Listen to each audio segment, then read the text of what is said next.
Hello there again, my friends. This is the boy and his dog, and welcome to Retro Edition, where I continue my mission to play and review every game released on the Evercade, old and new. In today's video we take a deeper butchers at the fourth game of the month, which is in fact 3 games in one, the Cowlitz Gamers Adventure Trilogy.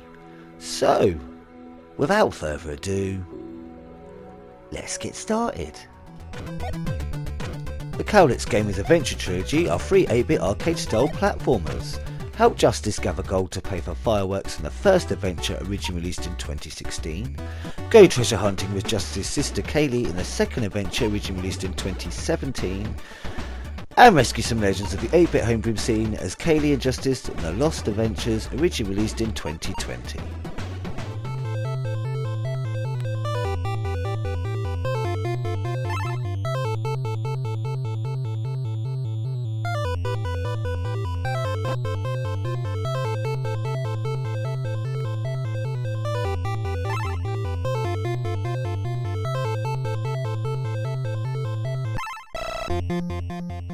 The first adventure doesn't care about you in any way. All you have to do is collect all the gold on screen to move to the next stage. It's fun, but my goodness is it satanic. The second screen alone, the middle section, my brain just couldn't work out the timing and I died over and over and over and over again.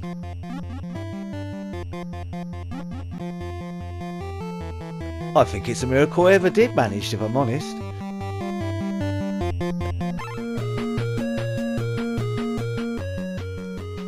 The game continues in this trend, throwing devilish rooms one after another, which are both fun to work out along with anxiety inducing and aggravating. Definitely the hardest game for me of all the 3.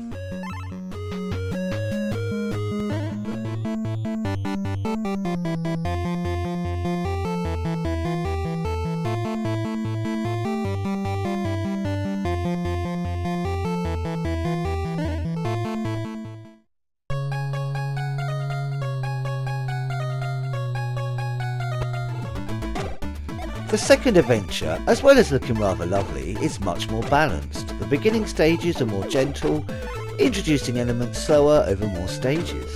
Unlike the first adventure, not only do you have to collect all the gold, you have to make it to the exit as well. However, although the opening levels are more gentle, it doesn't mean it stays that way.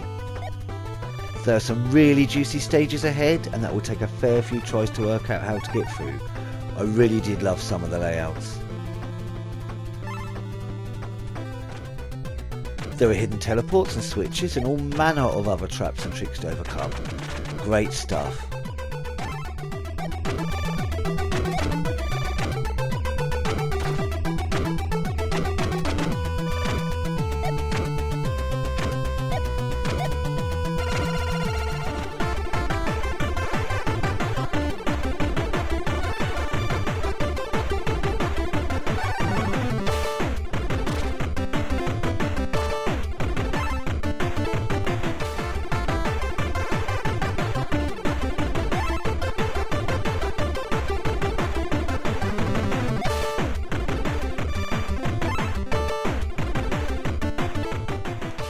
And when you finally make it to 0 depth, you think, all done. Nope, your character decides now is the time to climb a devilish tower to get a better view. Cheers, mate.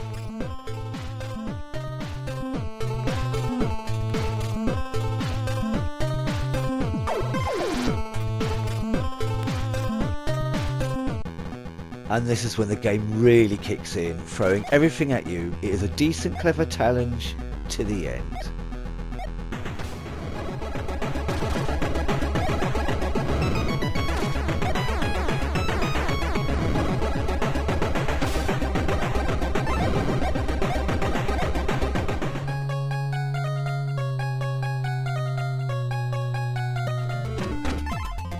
And to only slightly touch on the third adventure, in almost every way it's the same as the second one, only much harder, much earlier, with a few other interesting things thrown in for good measure. A great final challenge if you've managed to conquer the first 2 adventures in the set, very much like Micro Mage's second quest in that sense.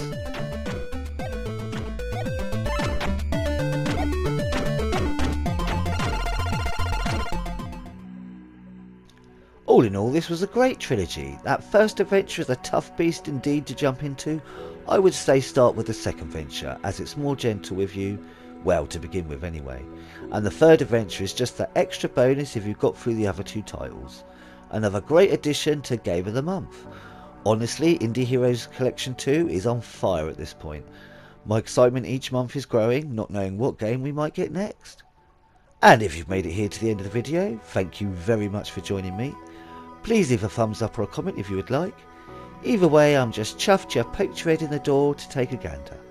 As always, I hope you have an awesome day, my friends.